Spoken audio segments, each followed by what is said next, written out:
This is what is known as blind cane.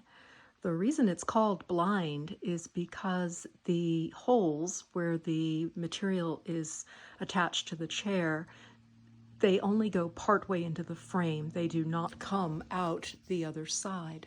So each strand has to be tacked in place with some sort of a peg.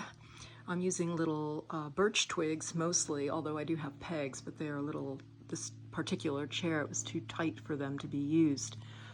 So like a regular cane pattern, the first thing that's placed in are the verticals, and then you do the horizontals. However, in addition to this being a blind cane back on this chair, it's also got a curvature to it. So I cannot do the way I normally would by doing first a vertical, then a horizontal, then another vertical, then another horizontal. Because the chair has a curve to it, I had to place first both verticals and then do the horizontals together to incorporate the curve. Because if I were to just do a single vertical followed by a single horizontal, there would be nothing to hold the horizontals in place. I'm also using two separate widths, a more narrow one and a slightly wider one. It will make the pattern solid, and it gives a little bit more space to tuck the ends into the chair. I'm working this 3 steps all at the same time, so I'm continuing to lace in the horizontals whilst also weaving both types of cane material for the kitty corner pieces. Of course, there's no corners in this because it's also round, making it even one more interesting piece about this chair. Once the final kitty corner pieces are in place, I will be tucking all these loose ends into the holes, and then I will be putting a binder on, which is this flat piece that goes all the way around and locks everything into place. I'm uncertain at this point if any sort of an adhesion is required. I will know more as I get there, and I will share that with you when I do.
I've been soaking the binder cane in some water to make it pliable, because what I'm going to do is use the groove that's here all the way around the perimeter of the back of this chair as a channel to temporarily allow the binder to dry into the oval shape. I believe that will make it much easier for me to put the binder on when it's time to do that, which will be after this back weaving actually dries.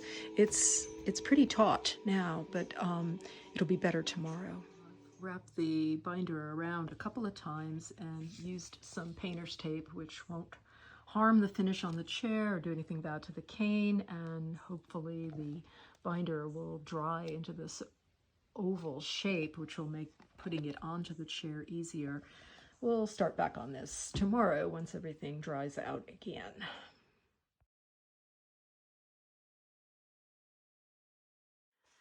The binder has now been rehydrated and is drying in place, and I have some of the little lockdown pieces in. I'm going to go outside and do some yard work to get some of this energy I've stored in my body from sitting still working on this chair. I'll be back in a little while to check on this.